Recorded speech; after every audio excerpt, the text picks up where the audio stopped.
დილამშვიდობისა.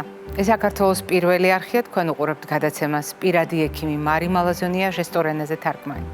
რასაკვირველია, ჩვენ არ დავარღვევთ ტრადიციას და დღესაც ადამიანზე ვისაუბრებთ. იმ ადამიანზე, რომლის სიცოცხლეც ყველაზე დიდი ფასეულობაა და ყველაზე მნიშვნელოვანი ღირებულება ნებისმიერ საზოგადოებაში. ანუ თითოეულ ჩვენგანზე, რადგან ადამიანი არის ერთადერთი და განუმეორებელი და რომ ადამიანის სიცოცხლე ფასეულია მიუხედავად მისი ასაკისა, მისი სქესისა, ეთნიკური კუთვნილებისა, რელიგიური მრწამსისა და პოლიტიკური შეხედულებისა, მიუხედავად ადამიანის სოციალურ-ეკონომიკური სტატუსისა და რა თქმა უნდა მიუხედავად ადამიანის დიაგნოზისა. განსაკუთრებით მნიშვნელოვანი ასეთი სიტყვები არის ხოლმე მაშინ, როდესაც ჩვენ ცნობადობაზე ვსაუბრობთ, ანუ ცოდნის გაღრმავებასა და გაძლიერებაზე ამა თუ იმ პრობლემასთან დაკავშირებით. იშვიათი დაავადებები თავისთავად სახელწოდება გვეუბნება, რომ ხშირად არ გვხდება. და თუ აი ამ ლოგიკას გავყვებით, მაშინ ის მხოლოდ ზოგიერთ ადამიანს ეხება. თუმცა როგორც უკანასკნელმა კვლევებმა აჩვენა, ეს სინამდვილეში ასე არ არის. ამიტომ თანამედროვე მსოფლიო ყოველ თებერვალს, თებერვლის ბოლო დღეს განსაკუთრებული ყურადღებით საუბრობს ამ თემებზე და ჩვენ ტრადიციულად კვირეულს მივყვებით ხოლმე თანმიმდევრულად თემების შესაბამისად და აუცილებლად ვითვალისწინებთ იმას, რომ დიახ, იშვიათი დაავადებები ცალ-ცალკე შესაძლოა ცოტა, მაგრამ საბოლოო ჯამში მათი მთლიანობა საკმაოდ დიდ რიცხვს გვაჩვენებს, 300 მილიონს აღემატება მაჩვენებელი, რაც იმას ნიშნავს, რომ ეს იმაზე უფრო მეტია, ვიდრე ჩვენ წარმოგვედგინა, უფრო მეტია, ვიდრე წარმოგვიდგენია. მაგრამ ამავე დროს, თუ გავითვალისწინებთ საზოგადოებას და მის როლს, რა შეიძლება შეიცვალოს ჩვენი ინფორმირების, ჩვენი ცნობადობის ამაღლების შემთხვევაში, იშვიათ დაავადებათა მართვაში, მაშინ ჩვენი როლიც აღმოჩნდება უფრო მეტი, ვიდრე წარმოგვიდგენია. დღეს ჩვენ იშვიათ დაავადებებზე სიმაღლის კონტექსტში ვსაუბრობთ სტუმრებთან ერთად.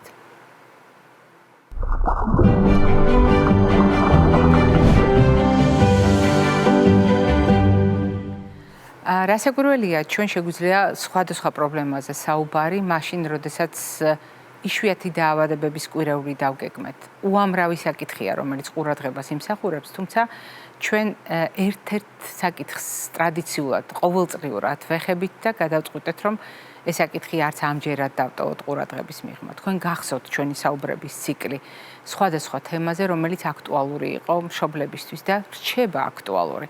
მოგეხსენებათ ისიც, რომ მაგალითად პრაქტიკულად ჯანმრთელი ბავშვების შემთხვევაშიც კი მშობლებისთვის ერთ-ერთი ყველაზე დიდი თავსატეხი ყოველთვის არის ხოლმე ბავშვების სიმაღლე, მიუხედავად მშობლების მონაცემებისა და მიუხედავად ბავშვის წინასწარ განწყობისა. აი ასეთ შემთხვევაში საყურადღებოა თუ არა იშვიათი დაავადებები და კერძოდ რომელი, ამაზე ვისაუბრებთ დღეს ჩვენს გადაცემაში და დავიწყებთ გადაცემას პირველი ბლოკით და ჩვენი სტუმრები არიან ენდოკრინოლოგი პროფესორი ქალბატონი ეკა კვარაცხელია და თბილისის სახელმწიფო სამედიცინო უნივერსიტეტის პროფესორი პედიატრი ქალბატონი ეკა კანდელაკი. დილამშვიდობისა ქალბატონებო.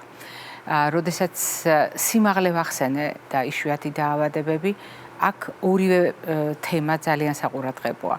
თავად სიმაღლეში ზრდის საკითხები, რომელიც ყოველთვის განსაკუთრებული ინტერესის საგანია მშობლებისა, ალბათ არც არავის უკურს ეს ამბავი. თუმცა რატომ შეიძლება ეს საკითხი იკვეთებოდეს იშვიათ დაავადებებზე? მე ვფიქრობ, რომ ჩვენმა მაყურებელმა იცის, მაგრამ მნიშვნელოვანი იქნება გავახსენოთ და იმ აუდიტორიასაც უთხრათ, რომელიც მაგალითად არ არის ჯერ კიდევ ინფორმირებული. დიახ. დიდი მადლობა ქალბატონ მარი ამ თემის აქტუალიზირებისთვის და ამ კვირეულის ორგანიზებისთვის. მართლაც რომ იშვიათი დაავადებები არ არის მარტივი. არ არის მარტივი გასაგებად, გასაცნობად, თვითონ სამედიცინო საზოგადოებასაც აკლია მთელ მსოფლიოში ვიტყოდი გადაუჭარბებლად ექსპერტიზა და ცოდნა ამ კუთხით, გამომდინარე იქიდან, რომ დაავადებები გვხდება შედარებით იშვიათად. გააჩნია დაავადებას, გააჩნია პოპულაციას, რა თქმა უნდა, ამას ძალიან ფარდობითი განმარტება შეიძლება მივცეთ იშვიათ დაავადებებს.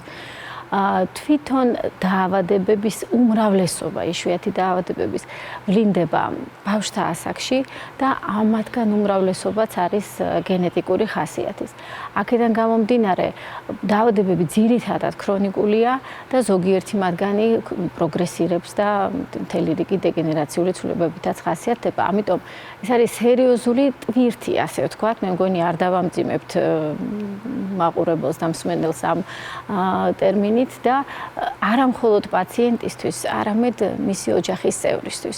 და მართლაც აი თქვენ რომ ევროპის იშვიათი დაავადებების გვერდზე შეხვიდეთ, ევრორდიზის გვერდზე, იქ ნახსენებია, იქ სტატისტიკურად ყველაფერი და გვეუბნებია რომ 10-დან 7 ან თვითონ დაავადების მქონე, ან მისი ოჯახის წევრი წყვეტს თავის საქმიანობას და კავდება და ამ პაციენტის მოვლით და ზრუნვით. იმდენად რთულია ეს ყველაფერი.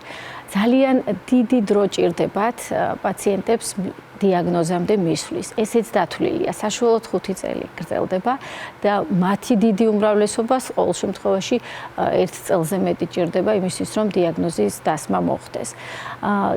ეს არ აკნინებს, ასე ვთქვათ, სამედიცინო სფეროს, ასე ვთქვათ, სოდას და გამოცდილებას, მაგრამ თვითონ დაავადებები არის ძალიან მრავალფეროვანი და ხანდახან შეფარული, შენიღბული ნიშნებით ვლინდება ის და ამიტომ ძნელია ხოლმე ამ დაავადებებამდე მისვლა.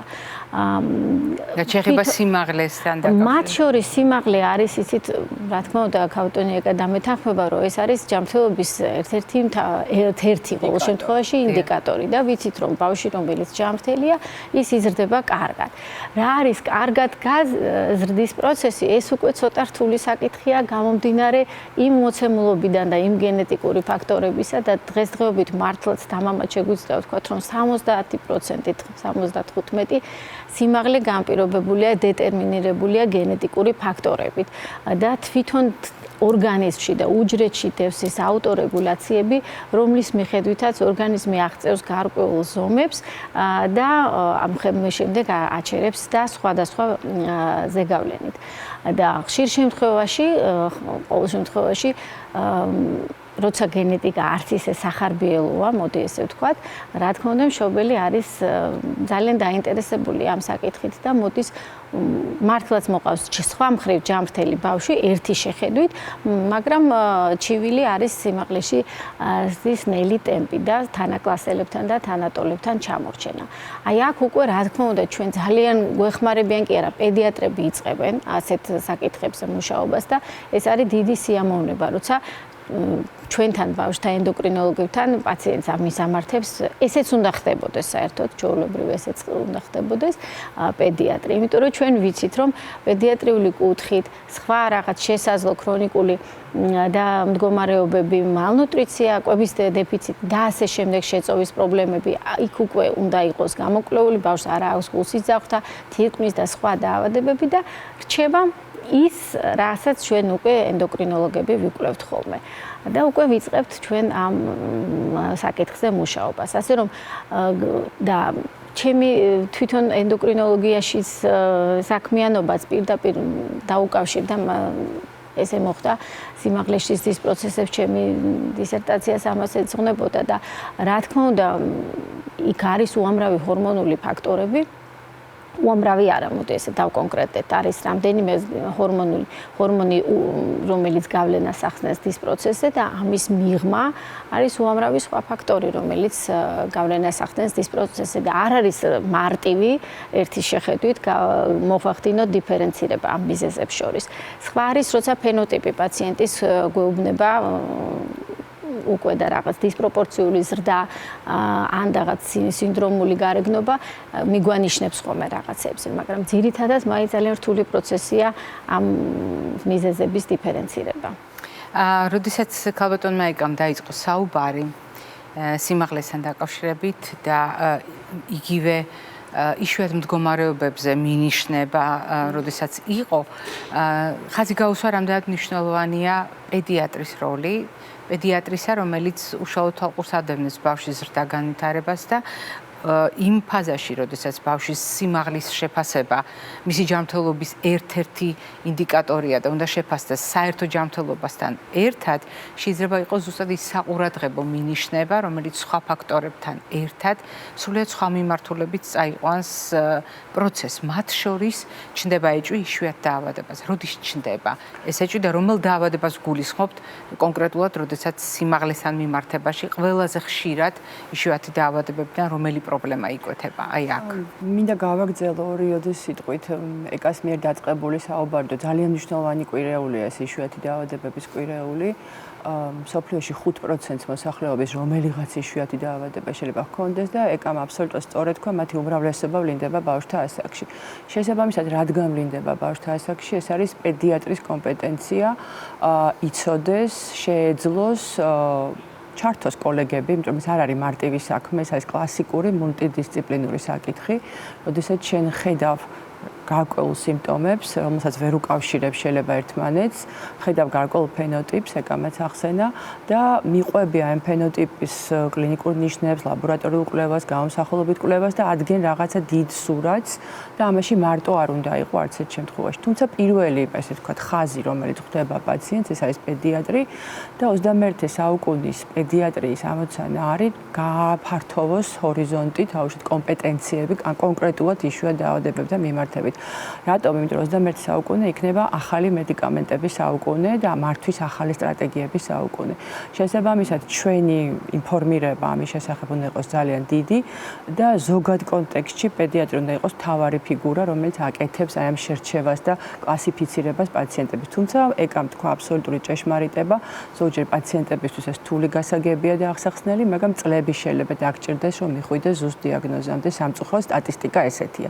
არის ზოგიერთი დაავადება, რომელსაც ძალიან მალე მიხედავ, არის დაავადება, რომელსაც ჭირდება მართლაც წლები იმისთვის, რომ დაადგინო დიაგნოზი. ეს მსოფლიო სტატისტიკა, ეს არ არის მარტო საქართველოს სტატისტიკა, პლუს ძალიან ხარჯიანი საქმე არის. შენ გჭირდება ძალიან ბევრი ადამიანის ჩართვა და ზოგადად ეს ტვირთია ოჯახისთვის, სადაზღვევო კომპანიისთვის, საზოგადოებისთვის და მინდა ხაზი გაუსვა, რახან ეს კვირეულია მშობელთა ორგანიზაციების უზარმაზარ როლს იშვიათი დაავადებების საკითხებში ზოგადად. რაც შეეხება სიმაღლეს, რასაკვირველია პედიატრები ვართ პირველები, ვინც ამ ჩივილს ვისმენთ და ამ პარამეტრის ესე იზოლირებულად განხილვა რასაკვირველია არ შეიძლება. არის სამი ძირითადი ინდიკატორი ფიზიკური განვითარების, რომელსაც პედიატრი უნდა უყურებდეს რეგულარულად.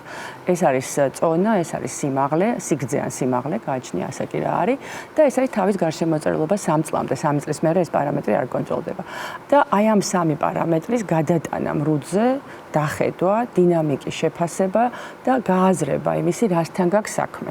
ანუ სიმაღლეში ჩამორჩენის ძალიან დიდი წილი დაკავშირებული არის ზოგჯერ სხვა დაავადებებთან, რომლებიც შეიძლება გამორიცხო. ეს შეიძლება იყოს ნერვული სისტემა, სარწმუნოებელი სისტემა, მალნუტრიციის პრობლემები, ასევე შეიძლება იყოს მალაბსორბციის პრობლემები. როცა ყველაფერს ამას ეტაპობრივად რიცხავ და ამას ერთ დღეში ვერ აკეთებ, რასაკვირველია და ამას მარტო ვერ აკეთებ, იმიტომ რომ ამაში გჭირდება სხვადასხვა სპეციალისტი. შენი კომპეტენცია პედიატრის არ არის იმდენად ფართო, რომ შენ თვითონ აიღო მარტო შენ თავზე, მაგრამ შენ უნდა იყო ძირითადი, ვინც აკეთებს ანალიზს სიტუაციის. და საბოლოო ჯამში ჩვენც ყველაფერს გამოვრიცხავთ ან დავადასტურეთ ამ გზაზე რაღაცებს. ჩვენი რასაკვირველია მთავარი დამხმარეები არიან ენდოკრინოლოგები, რომლებიც უკვე სპეციფიურ მიზეზებს ეძებენ. რაც შეეხება თანდაყოლილ პრობლემებს, გენეტიკურად პირობადებულ პრობლემებს სიმაღლეს ზრდის, საყოველთაოდ ცნობილია ეს ყველაზე ხშირი მძლოვანი დისპლაზია, რომელიც არის აქონდროპლაზია დაკავშირებული ტანდაბლობასთან, მაგრამ გარდა ტანდაბლობისა ის დაკავშირებული არის ძალიან ბევრ სხვა პრობლემასთან, რომლის მართვაში პედიატრის როლი ენდოკრინოლოგთან ერთად არის და ენდოკრინოლოგი მთავარია ამ შემთხვევაში, პედიატრი ძალიან მნიშვნელოვანია, არის გადამწყვეტი. აი აქ ჩაგერთვებით უკაცრავად, თქვენ ახსენეთ სხვა წახნაგები, რასაკვირველია დღეს ჩვენ დეტალურად ვერ გავშლით ამ თემას, მაგრამ მოდით რამდენიმე წახნაგი დაასახელეთ, იმიტომ რომ ხშირ შემთხვევაში ჩვენ მხოლოდ დანახულით ახმულ პრობლემაზე მსჯელობთ ხოლმე. ფართო საზოგადოება ხშირად სწორედ ამ პრინციპით სარგებლობს და რატომ არის მნიშვნელოვანი ვიცოდეთ, რომ სხვა წახნაგებიც არსებობს. რამდენიმე წახნაგი რო დაასახელეთ. ერთ წახნაგს დაგისახელებთ, ერთს, რომელიც აი ამ ჩვენი 2 წლიანი დაკვირვების შედეგად გამოიკვეთა. დღეს ჩვენთან აღრიცხვაზე არის 32 პაციენტი აქონდროპლაზიით, აქედან 25 არის კურნალობის ჯგუფში და 7 არის 2 წლამდე ჯერჯერობით არ არიან და ამ 32 პაციენტიდან მხოლოდ 5-თან გხდა ამ დაავადების იდენტიფიცირება დაბადებამდე, ანუ პრენატალურად. ანუ ეს არის პრობლემა. პრობლემა რატომ? იმიტომ რომ ჩვენ და ეკა იყო ჩვენი ჯგუფის ხელმძღვანელი, როცა წერდით პროტოკოლს და გაიდლაინს, აქ ძალიან მნიშვნელოვანია ორსულობის მართვა და მშობიარობის მართვა. ხა შენ თუ არ იცი რასთან გაქვს საქმე დაბადებამდე, შენ სწორედ ვერ მართავ პროცესს. ანუ აი მაგალითად ერთი მომენტი, რომ ეს აუცილებელი არის აღქმული იყოს მეანების, გინეკოლოგების და ასევე ულტრაბგერის სპეციალისტების მიერ, როგორ მოხდეს იდენტიფიცირება 28-32 კვირაზე დაახლოებით, რომ შენ საქმე გაქვს უკვე შესაძლო აქონდროპლაზიასთან, ამას ვერ დაადასტურეს, მაგრამ ფიქრობ ამაზე, რომ შენ გეგმავ აუცილებლად ეს ჩვენება არის აკეისრო კვეთისთვის და არა ფიზიოლოგიური მშობია. ეს ძალიან მნიშვნელოვანია დედისთვისაც და ბავშვისთვისაც მისი გამოსავლისთვის. მეორე წახნაგი, რაც აქვს ამ და ბევრი აქვს ძალიან ზოგიერთი ლაპარაკება ცნობადობის ამაღლების კუთხით არის მნიშვნელოვანი. მაგალითად ის რომ შენ როგორც კი გაგიჩნდება ეჭვი რომ ეს შეიძლება იყოს აქონდროპლაზია და ეს მეანსვე უნდა გაუჩნდეს და ნეონატოლოგს რომელიც დაინახავს პაციენტს თუ მანამდე იდენტიფიცირებული არ იყო, პირველი რასაც შენ აკეთებ, შენ გადაგყავს ეს ბავშვი ისეთი ზედამხედველობის სისტემაში, რომელსაც აქ შესაძლებლობა რომ მაგნიტურეზონანსული ტომოგრაფია გააკეთოს, საწყისი წერტილი დაინახო, რა ხდება წლოვან სისტემაში, თავის ქალაში, ხერხემალში და ასევე გააკეთო როგორ სუნთქავს ეს ბავშვი, იმიტომ თავის ქალის ანომალიები წლამდე ასაკში, 2 წლამდე ასაკში პირველ რიგში სუნთქვის პრობლემებთან არის ასოცირებული.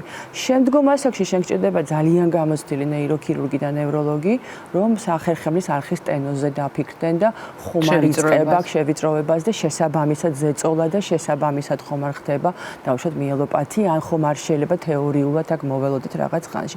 ანუ ეს არ არის მარტო ტანდაბლობა, ეს არ არის მარტო ის, რომ შენ სიმაღლეში გინდა გაზარდო ეს ბავშვი და ამისთვის ახალ მედიკამენტს იყედებ. ეს არის უზარმაზარი სისტემა, რომელიც ეტაპობრივად უნდა ააგო კონკრეტული პაციენტის ირგვლივ. ასე რომ ეს არ არის მარტივი და ამ შემთხვევაში ძალიან კარგია რომ ესეთი კვირეულები არსებობს, კარგია რომ აღნიშნათ, რომ ცნობადობის ამაღლებისთვის მნიშვნელოვანია და მნიშვნელოვანია იმისთვის, რომ პირველ რიგშიაც არის იშვიათ დაავადებებში მნიშვნელოვანი და ამაზე არ შემიძლია რომ არ გაუსვა ხაზი, ეს არის სტრატეგია, რომელიც ქვეყანას აქვს, როგორ უყურებს ამ თავის მოსახლეობის 5%-ს, რადგან 21 საუკუნე იქნება ახალი მედიკამენტების საუკუნე და როგორ შენს პაციენტებს ამ სქემაში კვლევებში როგორ მონაწილეობ და ეკა დამერწმუნება რომ მესამე ფაზის კვლევებში ჩვენნაირი ქვეყნის მონაწილეობას გადამწყვეტი მნიშვნელობა აქვს იშვიათი დაავადება, ამისთვის უნდა გქონდეს სტრატეგია ძალიან სერიოზულად გაწერილი და ამის გახსენება ჩვენი ასე თქვა საზოგადოებისთვის, მშობელთა ორგანიზაციებისთვის ძალიან მნიშვნელოვანია. ძალიან მნიშვნელოვანია, იმიტომ რომ სტრატეგია ეს ნიშნავს ხედვას,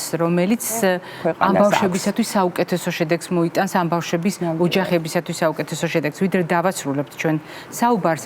მე შეკითხვა მაქვს ასეთი, როგორც წესი, ძალიან თვალსაჩინოდ დახატა ქალბატონმა ეკამ, რასაც ვიზუალურად აღიქვამ საზოგადოება, იმის მიღმა არის უამრავი რამ სავარაუდო და შესაცნობი იმისათვის, რომ ჩვენი გადაწყვეტილებები და რაც თავია ხედვა იყოს უკეთესი. თუმცა რისკების თვალსაზრისით ჩვენ დღეს ვიცით, ყოველდღიურად იცვლება სიტუაცია, იცვლება ჩვენი ცოდნა, სამედიცინო მტკიცებულებები. მედიცინის დღევანდელი ცოდნიდან გამომდინარე, იმიტომ რომ შეიძლება ერთი კვირის მერე ან ერთი თვის მერე სხვანაირად იყოს საქმე. ჩვენ ვიცით აქონდროპლაზიის ერთადერთი მიზეზი და ჩვენ შეგვიძლია განსაზღვროთ, ვინ განეკუთვნება რისკის ჯგუფს, ანუ რომელ ოჯახში შეიძლება ბავშვი დაიბადოს ამ დიაგნოზით. დღევანდელმა მედიცინამ იცის ამ კითხვაზე პასუხი?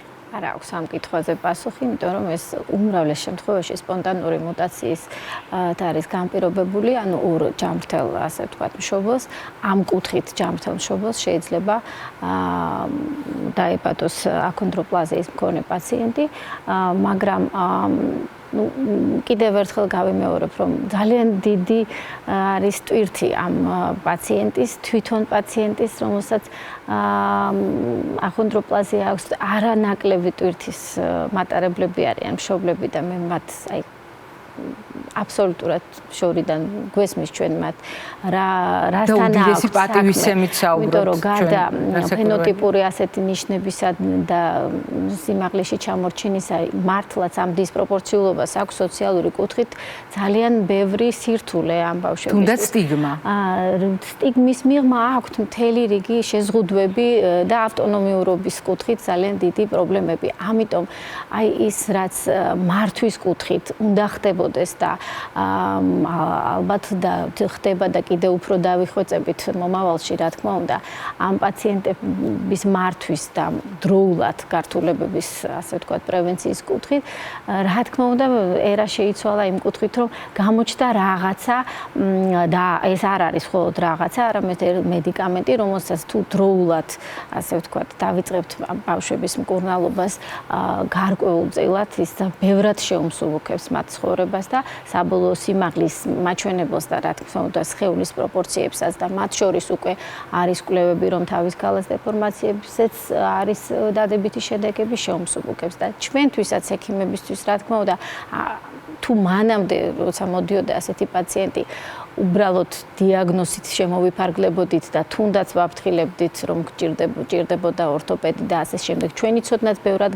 გაიზარდა რა თქმა უნდა ამ კუთხით და ნამდვილად ეს ბევრი წახნაგი მანამდე არ ვიცოდით და არ ვიცნობდით ესე ღრმად და მე შევისწავლეთ პლუს კიდევ უფრო ასე თქვათ თამამები ვართ იმ კუთხით რომ ჩვენ შეგვიძლია უკვე პაციენტებს რაღაცა შევთავაზოთ რაც იმ დანარჩენ კომპლექსურ მონიტორინგთან ერთად გარკვეულწილად ძალიან უმჯობესებს მდგომარეობას. ძალიან დიდი მადლობა ქალბატონებო სტუმრობისთვის. მე ზუსტად ვიცი რომ ამ თემაზე საუბარს ის დრო არ ყოფნის რაც ჩვენ გვაქვს, მაგრამ ჩვენი დღევანდელი შეხვედრის თავარი ამოცანა არის ცნობადობის ამაღლება და მე კიდევ ერთხელ ვთხოვ საზოგადოებას მიაქციოს ყურადღება რაც მოისმინა იმ ინფორმაციიდან განსაკუთრებით თქვენ გაუსვით ხაზი რამდენად მრავალწახნაგიანია ეს საკითხი და ბევრჯერ ისაუბრა ქალბატონმა ეკამ როგორ უნდა გააცნობიეროს საზოგადოებამ არა მარტო თქვათ ერთი კონკრეტული ადამიანის დიაგნოზი, არამედ მთლიანად ოჯახის მდგომარეობა და ის მხარდაჭერა, რომელიც საჭიროა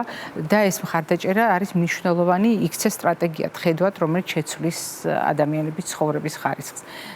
მადლობას მოგახსენებთ დღევანდელ გადაცემაში მონაწილეობისათვის. მაყურებელს შევახსენებთ ჩვენი გადაცემის პირველი ბლოკის სტუმრები ბრძანდებოდნენ თბილისის სახელმწიფო სამედიცინო უნივერსიტეტის პროფესორი, პედიატრი ქალბატონი ეკა კანდელაკი და ბავშვთა ენდოკრინოლოგი პროფესორი ქალბატონი ეკა კვარაცხელია. ჩვენ ვაგრძელებთ გადაცემას და ვიდრე კოლეგები შემოგვიერთდებიან სტუდიაში, მინდა გაგახსენოთ ჩვენი გადაცემის ერთი მნიშვნელოვანი პროექტი, რომელიც თავის დროზე დაიწყო როგორც დედის დღიური და გულისხმობდა დედების მონათხრობს. თუმცა დღეს ამ რუბრიკას ჰქვია მშობლის დღიური და ეს არის განსაკუთრებული თავგადასავალი არა მხოლოდ ჩვენი შვილებისა, არამედ ჩვენი, სადაც საერთო განცდები, საერთო დიაგნოზები და უამრავი სხვა საერთო ფაქტორი გვამთლიანებს, გვაერთიანებს და საერთო ისტორიას უზიარებთ მერე საზოგადოებას. ქრისტი შანავას მორიგი სიუჟეტი ამ ციკლიდან.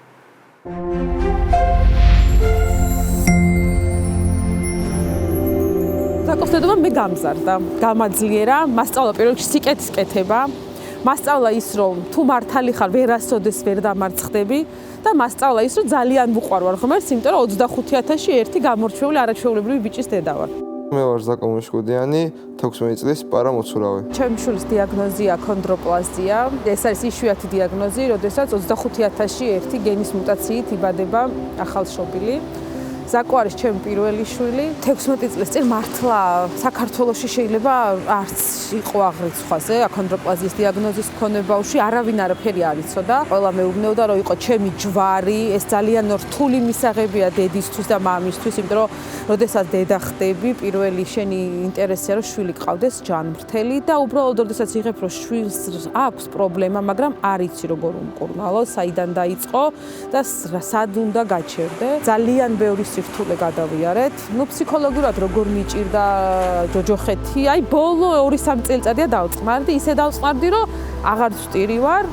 პირიქით ხუმრობთ კიდეც მე და ზაკო ერთად, ვეხმარები სხვა დედებს, იმიტომ რომ პირველ რიგში ბავშვი რო გაიზრდება, განსაკუთრებით რთულ პერიოდს თვითონ ბავშვი აწყდება 6-7 წლის ასაკში, როცა აღიქვამს გარემო როგორ უყურებს, იმიტომ რომ ჩვენს ქვეყანაში სამწუხაროდ ევროპაში და სხვაგან ძალიან უყვართ განსხვავებულები, პირიქით ბედნიერები არიან და ხელს უწყობენ და ჩვენს ქვეყანაში დღემდე მიუღებლობაა. ბევრი ადამიანი ყოფილა, რა თქმა უნდა, ჩემ ბავშვობაშიც, ბევრი ჩანდა ყურადღებას.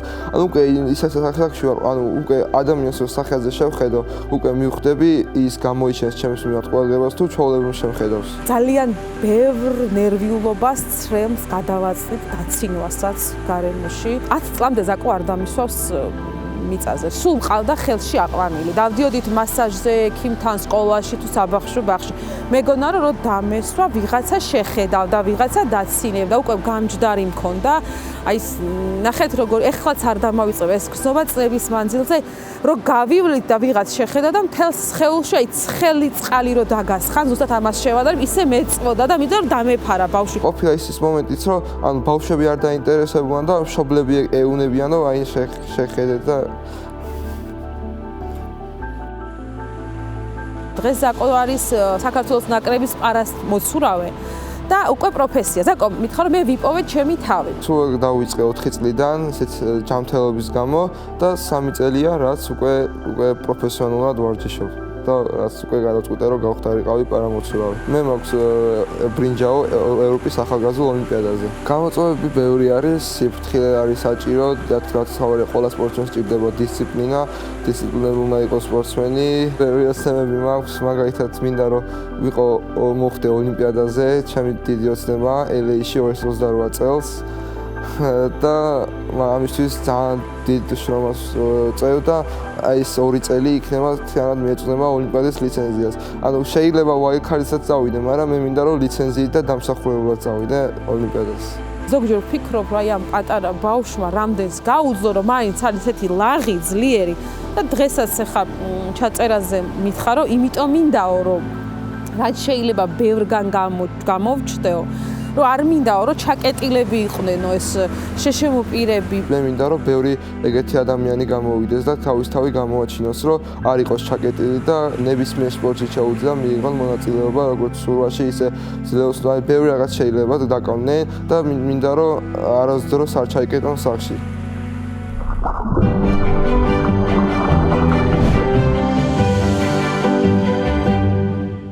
ჩვენ ვაგრძელებთ საუბარს და სტუდიაში შემოგვერდნენ ჩვენ თქვენთვის ძალიან კარგად ნაცნობი ჩვენი კოლეგები, ენდოკრინოლოგი პროფესორი ქალბატონი მაია რეხვიაშვილი და ორთოპედ ტრავმატოლოგი პროფესორი ბატონი ბიზინა კანაშვილი. დილამშვიდობის ეკოლეგებო. ჩვენ დღეს საუბრობთ იშვიათი დაავადებების კონტექსტში ბავშვების სიმაღლეზე და მივედით დიაგნოზთან, რომელსაც აქონდროპლაზია ჰქვია. თქვენ ამ თემაზე პირველად არ საუბრობთ ჩვენთან სტუდიაში და მიხარია რომ ჩვენ კვირეულის ფარგლებში საშუალება გვაქვს ეს ტრადიცია გავაგრძელოთ. თუმცა ქალბატონ მაიას მინდა ვკითხო, როდესაც ჩვენ ბავშვის სიმაღლეზე ვსაუბრობთ და ბავშვის სიმაღლის მართვაზე, ეს არის თქვენი ყოველდღიური მრავალწლიანი საქმიანობის ნაწილი. ამაში უჩვეულო არაფერია, მაგრამ რითი განსხვავდება აქონდროპლაზიის მართვა, როდესაც ჩვენ სიმაღლე გვაქვს რა თქმა უნდა შესაძლებელი, გასათვალისწინებელი და აუცილებლად მკურნალობის ჭრილში განსახილველი, რითი განსხვავდება სხვა შემთხვევებში სიმაღლის მართვისგან, როდესაც ასევე სიმაღლეა შესაძლებელი, ბავშვის მონაცემები კრიტიკულად გასაანალიზებელი და თუ საჭიროა მკურნალობა ჩასართავი.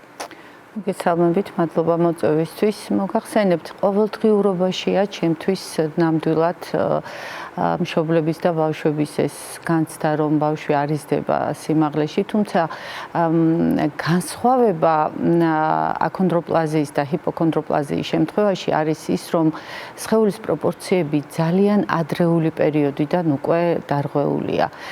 ანუ რეალურად დაბადებისთანავე დედა ბავშვის დაბადებისთანავე დედა აწყდება გარკვეულ პრობლემას იმისა, რომ მისი შვილი რადიკალურად განსხვავდება გარეგნულად მისი თანატოლებისგან. ეს შეიძლება იყოს სხეულის განსაკუთრებული დარღვეული პროპორციები, თავის შედარებით დიდი ზომა, მოკლე კიდურები, სხვადასხვა ხარისხით, რა თქმა უნდა, ჰიპოქონდროპლაზიის და აქონდროპლაზიის დროს. და თავიდანვე იწყება ეს შფოთვა იმასთან დაკავშირებით, რომ რაღაც ისე არ არის, როგორც უნდა იყოს მათ ცხოვრებაში. ამას მოსდევს თან ემოციური დამოკიდებულება ამ საკითხისადმი, პრაქტიკულად ბავშვის დასთან ერთად უკვე ბავშვიც ხედავს, რომ მისი გარეგნობა განსხვავებულია მოზარდებისგან, თავისი თანატოლებისგან. განსხვავებით სხვა ზდაში ჩამორჩენილი ბავშვებისგან, იმიტომ რომ ძალიან ყველა ასაკს, ყველა დიაგნოზს ზდაში შეფერხების თავისი რაღაც კრიტიკული ასაკი აქვს, როდესაც უკვე არ მოწონთ ბავშვსაც და მშობელსაც თავისი სიმაღლე, მაგრამ ეს როგორც აგიხსენით, აი განსაკუთრებულად მწვავედ დგება აქონდროპლაზიის დროს. გარდა ამისა, ძალიან ხშირად არის სუნთქვის პრობლემები.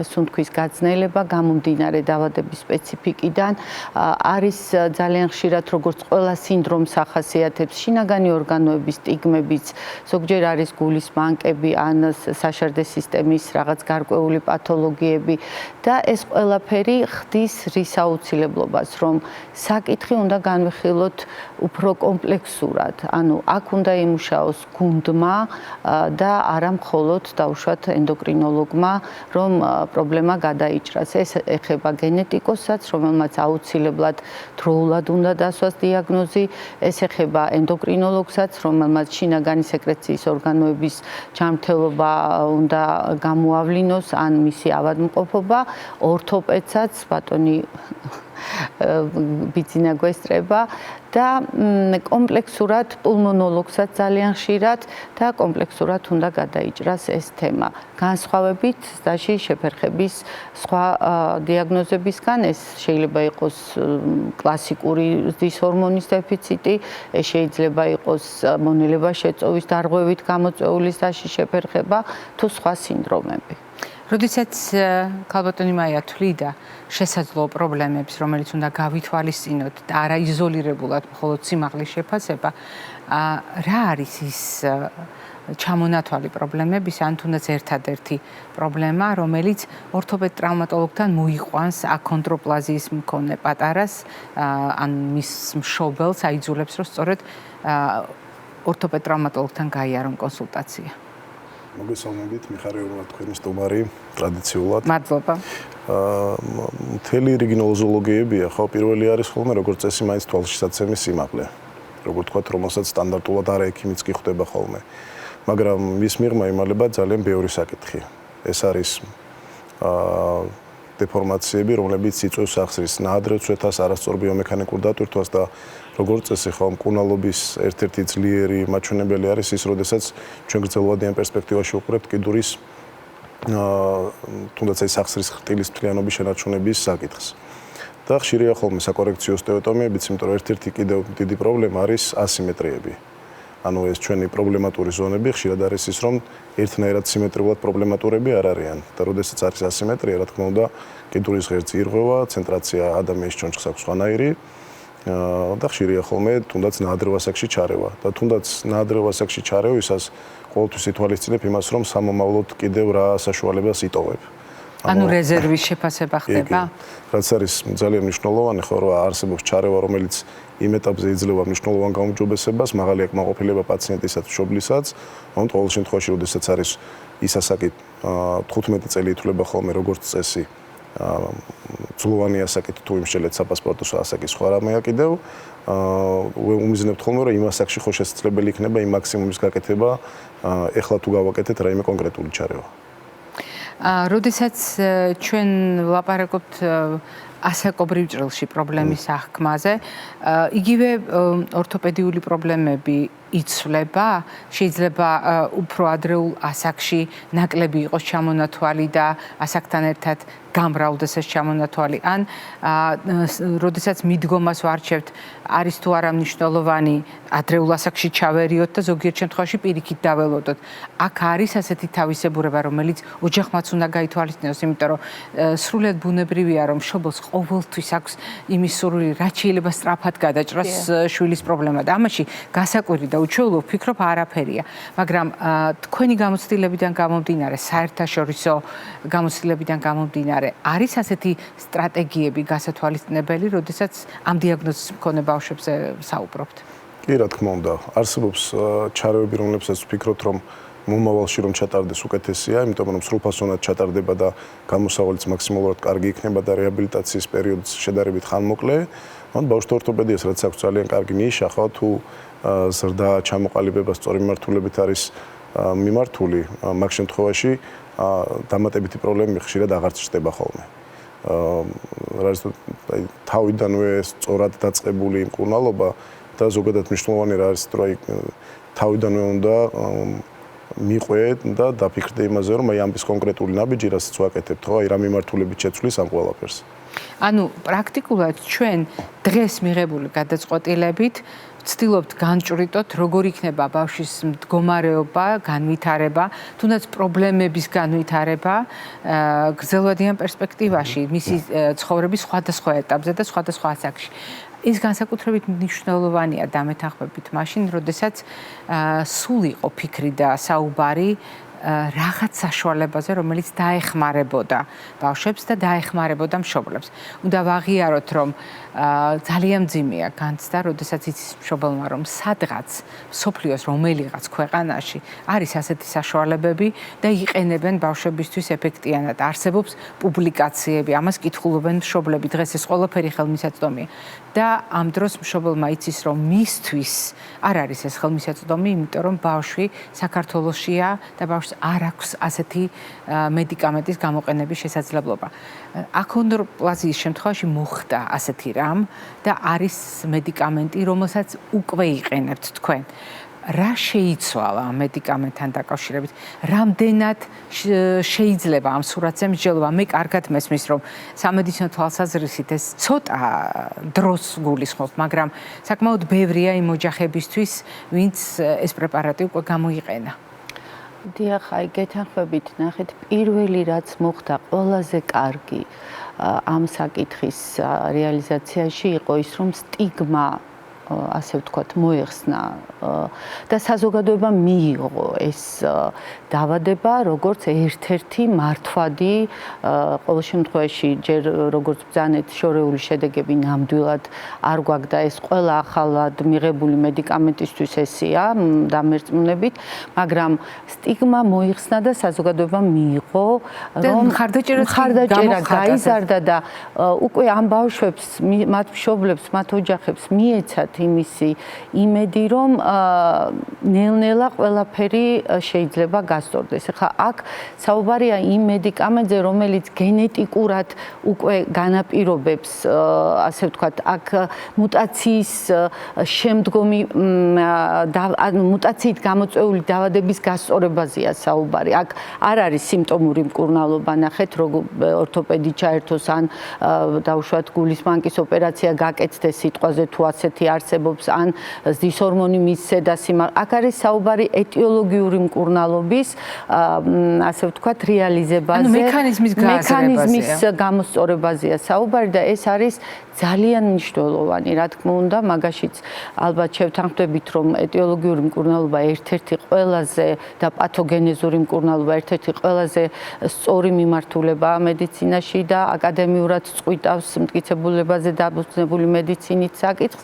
ასე რომ ეს ყველაზე მნიშვნელოვანი რა მოხდა, რომ საზოგადოებამ მიიღო ეს დაავადება როგორც ერთ-ერთი მართვადი პრობლემა და მას უკვე ჩვენც შევხედეთ იმედის თვალით, რომ მედიკამენტის მიღებამ რეალურად არა მარტო გუნება განწყობილება შეცვალა პაციენტების და მათი მშობლების, არამედ გამოიწვია კიდევ ოქსოლოგიური, ასე ვთქვათ, ფიზიკალური მონაცემების გაუმჯობესება. ის რომ ბავშვი სიტყვაზე წელიწადში იზრდებოდა 2-3 სანტიმეტრით და გაიზრდება 5-6 სანტიმეტრით, აი რაც თქვა, რაც ბრძანა ბატონმა ბიძინამ, შეცვლის მისი პროპორციების, ასე დისპროპორციის ხარისხს და საბოლოო ჯამში ეს ორთოპედსაც გაუმჯობესებს თავის საქმიანობას და ფსიქოლოგსაც, რა თქმა უნდა, ბავშვთან მიმართებაში.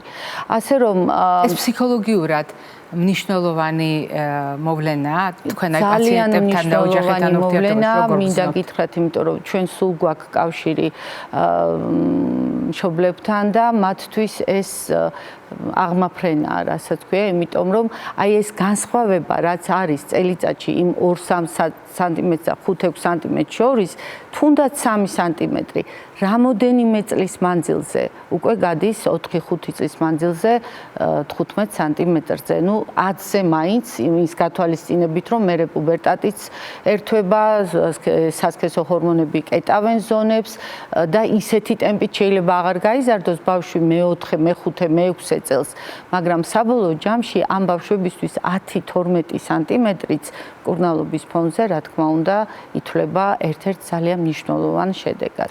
მე უნდა დაგისვათ ერთი უხერხული კითხვა, რომელიც ძალიან ხშირად დაისმოდა ყოველთვის საზოგადოებაში და ჩემდა გასაკვირად დღემდე ისმის ეს კითხვა. თუ ჩვენ ვიცით, რომ არის დისპროპორცია, ანუ პროპორციის დარღვევა, თუ ჩვენ ვიცით, რომ აქ ზრდასთან დაკავშირებით გვაქვს სირთულები, როგორ ვერ მოახერხა ქირურგიამ, რომ ეს პრობლემა ისე გადაეჭრა, რომ ქირურგიული გზით ჩონჩხი ისე დაეგრძელებინა და ეს დისპროპორციად ისე აღედგინა, რომ ამდენი სადარდებელი და თავსატეხი არ ყოფილიყო. ეს არის სისუსტე ქირურგიის თუ სად არის აქ მთელი საიდუმლო ბიძინა? სისუსტე ალბათ არის ადამიანის ანატომია ცოტათი. რატოიც რომ ხრტილი არის ისეთი ზონა, ხო, რომლის ესეთი მოდელირება ვერ ხერხდება, როგორც აი ზურგის ტვინი და თავის ტვინი რომ ავიღოთ, შეუქცევადი დაზიანება ხდება ხოლმე მისი. თვითონ რაც შეეხება ამ დისპროპორციებს, საკორექციო ოსტეოტომია მე პირადად 10-მდე მაინც მაქვს ჩატარებული, შეიძლება ზუსტ ციფრს არ ვიძახი, შეიძლება მეტიც იყოს. დაგრძელებას რაც შეეხება. ანუ რეალურად ეს კეთდება. კი, და წარმატებით არც ერთი გართულება არ მახსენდება, სადაც ვერ მივახცეთ ჩაფიქრებულ შედეგს და არ გაკეთდა ის ბიომექანიკურად იზომება ხოლმე რამდენ სრულფასოვნად არის და ეს კუთხეები აბსოლუტურად ყველა პაციენტზე ემთხვევა ნორმას. მან რა მომენტია ეს თურის დაგრძელება არის ცოტა ძვირადღირებული პროცედურა.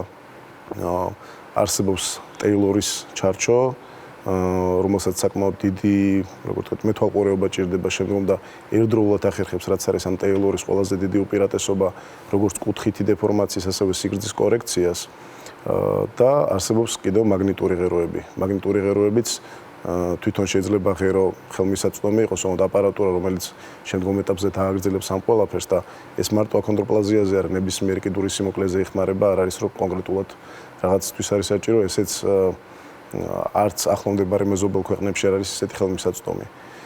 ანუ ეს რეალურად მედიცინისთვისაც ფუფუნებაა დღეს. ფუფუნებაა ვთქვათ, რომ აი არის ის რომ რაღაცა კარგი მანქანა არსებობს, ოღონდ ვიცით რომ კარგია, უბრალოდ ყოველს არ აქვს ამის გამოყენების საშუალება. სხვათა შორის ეს განსაკუთრებით მტკივნეულად მოსასმენია ხოლმე მედიცინაში, იმიტომ რომ ვიცით რომ ამაზე ბევრი ადამიანის ბედია დამოკიდებული. მაგრამ კოლეგებო, ვიდრე დავასრულებთ საუბარს, შეგვიძლია ვთქვათ, რომ დღეს აქონდროპლაზიას უკეთ მართავთ, ვიდრე მართავდით წლების წინ. მოკლედ რომ ვასახოთ. ორივემ რასაკვირველია, ბრძანეთ და ჯერჯერობით მე დაასრულებს. კი ბატონო. კი, უკეთესად ნამდვილად მართავთ, ოღონდ მე ძალიან კარგად მჯერა მაგისი და როგორ ვთქვათ, იმედიც მაქვს რომ შეიცვლება, უკეთესი შეგვიძლია ქირურგიულადაც მეტი რესურსი გვაქვს. ბევრად მეტი კი. დიახ, მეც დავეთანხმები ბატონ ბიძინას და ჩემს აზრს ისევ გავიმეორებ, რომ ჩვენ ჯერ კიდევ შორეული შედეგები არ გვაქვს ამ საკითხზე. კიდევ მიმდინარეობს მუშაობა. ეხლა ამ მედიკამენტის, ასე ვთქვათ, კვლევა მიმდინარეობს ჰიპოქონდროპლაზიაზეც და რეალურად იმედით ვუყურებთ ჩვენ მომავალს, რომ კიდევ უფრო მეტი შესაძლებლობები იქნება ამ დაავადების მართვაში ჩვენთვის, არა მარტო ჩვენთვის, უпроსტურად არა მარტო წამყვანი ქვეყნებისთვის, არამედ ჩვენთვისაც. ძალიან დიდი მადლობა კოლეგებო დღევანდელი სტუმრობისთვის, იმ ტრადიციული სტუმრობისთვის, რომელიც გულისხმობს ცნობადობის ამაღლებისთვის, პროფესიონალების მოსაზრებების გაზიარებას და მაყურებელს აუცილებლად უნდა შევახსენოთ, რომ დღევანდელი ჩვენი გადაცემის მეორე ბლოკის სტუმრები ბრძანდებოდნენ ენდოკრინოლოგი პროფესორი ქალბატონი მაია რეხვიაშვილი და ორთოპედ ტრავმატოლოგი პროფესორი ბატონი ბიძინა კანაშვილი. მე დღეს ამით გემშვიდობებით ვარღვევ ტრადიციას და ტრადიციული კვებით შუქნიშანი არ გვექნება, თუმცა არ ვარღვევთ ტრადიციას და ჩვენ ვაგრძელებთ იშვიათი დაავადებების ცნობადობის კვირეულს და დღეს ამით გემშვიდობებით ჯანმრთელობას და ღირსებას გისურვებთ.